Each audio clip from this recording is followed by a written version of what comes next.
ಈಗ ನಿಮಗೆ ಕಫ ಜಾಸ್ತಿಯಾಗಿ ತಲೆನೋವು ಬರುತ್ತಲ್ಲ, ಹಣೆಲೆಲ್ಲ ನೋವು, ಕಣ್ಣಿನ ಹುಬ್ಬಿನ ಮೇಲೆ ನೋವು, ಮೂಗು ಬ್ಲಾಕ್ ಆಗಿರೋವಂಥದ್ದು, ಅದರಿಂದ ಸಿವಿಯರ್ ಹೆಡ್ಡೇಕ್ ಬರ್ತಿರುತ್ತೆ, ತಲೆ ಬಗ್ಗಿದ್ರೆ ಭಾರ ಅನಿಸುತ್ತೆ.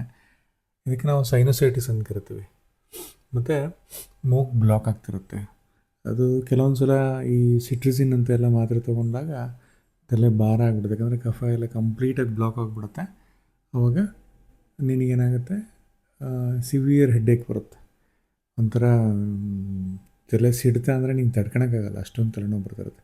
ಅವಾಗ ಸಿಂಪಲ್ ರೆಮಿಡಿ ಏನು ಮಾಡ್ಬೋದು ಅಂತ ಹೇಳಿದ್ರೆ, ಬೆಳಗಿನ ಟೈಮ್ ಎದ್ದು ಕೂಡಲೇ ಬ್ರಷೆಲ್ಲ ಆದಮೇಲೆ ಒಂದು 2 ವೀಳ್ಯದೆಲೆ ತಗೋಬೇಕು.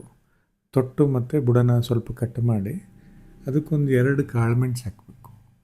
2 ಕಾಳುಮೆಣಸು, 1 ಹರಳು ಉಪ್ಪು, ಮತ್ತು 3ನೇದು ಒಂದೇ ಒಂದು ಲವಂಗ.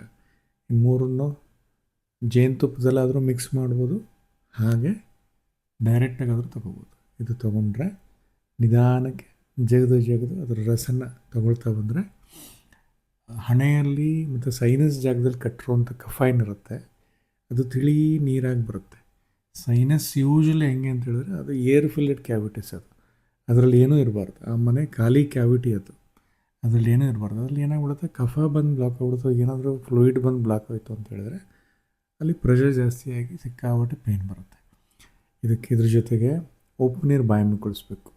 ಮತ್ತು ಹಾಲಿಗೆ ರಾತ್ರಿ ಅರಿಶಿನ ಹಾಕೊಂಡು ತಗೋಬೇಕು. ಐಸ್ ಕ್ರೀಮ್ಸು, ಜ್ಯೂಸು, ಫ್ರೂಟ್ಸು, ಸೌತೆಕಾಯಿ ಇದಷ್ಟನ್ನು ಅವಾಯ್ಡ್ ಮಾಡಲೇಬೇಕಾಗುತ್ತೆ. ಇದಷ್ಟನ್ನು ಫಾಲೋ ಮಾಡ್ತಾ ಬಂದರೆ ಭಾರಿ ಒಳ್ಳೆಯದು. ಹಾಗೆ ದಿನ ಬೆಳಗ್ಗೆ ಒಂದು 1/4 ಚಮಚ ಜೇಷ್ಠ ಮಧು ಮತ್ತು ಅದಕ್ಕೊಂದು 2 ಚಿಟಿಕೆ ಹಿಪ್ಪಲಿ ಜೇನುತುಪ್ಪದ ಜೊತೆಗೆ ತಗೊಳ್ತಾ ಬಂದರೆ ಅದು ಕೂಡ ಸೈನಸೈಟಿಸ್ನ ಕಡಿಮೆ ಮಾಡ್ತಾ ಬರುತ್ತೆ.